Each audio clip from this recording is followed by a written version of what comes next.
പ്ലാലം പഴയപള്ളി പുതുതായി നിർമ്മിക്കുന്ന കൊമേഴ്സ്യൽ ബിൽഡിംഗിന്റെ ശിലാസ്ഥാപനം പാലാ രൂപത അധ്യക്ഷന്മാർ ജോസഫ് കല്ലറങ്ങാട്ട് നിർവഹിച്ചു. പാരിഷ് കൗൺസിൽ അംഗങ്ങൾ, കൺസ്ട്രക്ഷൻ കമ്മിറ്റി അംഗങ്ങൾ, കൈക്കാരന്മാർ, സിസ്റ്റേഴ്സ്, മറ്റ് ഇടവക അംഗങ്ങൾ തുടങ്ങിയവർ സന്നിഹിതരായിരുന്നു.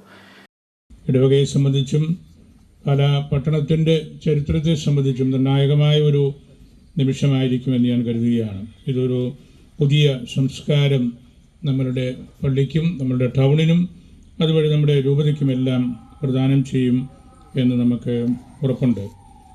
ഇവിടെ നമ്മൾ അടിസ്ഥാന ശില ആശീർവദിച്ച് പാകുകയായിരുന്നു.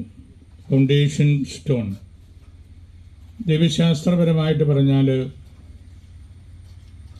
In the foundation stone or rock heaven and earth meet. സ്വർഗവും ഭൂമിയും ഒന്നിക്കുന്ന കല്ലാണ് ഈ ഫൗണ്ടേഷൻ സ്റ്റോൺ. ഭൂമിയിലെ മാർഗം നമ്മൾ പറയുമ്പോൾ ഭൂമിയിൽ നിന്നാണ് ഈ കല്ല് നമ്മൾ വെട്ടി എടുത്തത്. സ്വർഗം ഇവിടെ ഇറങ്ങുന്നു എന്ന് പറയുന്നത് ഈ കല്ല് ഈശോയെയാണ് നമ്മൾ ഉദ്ദേശിക്കുന്നതും പ്രതിനിധാനം ചെയ്യുന്നതും.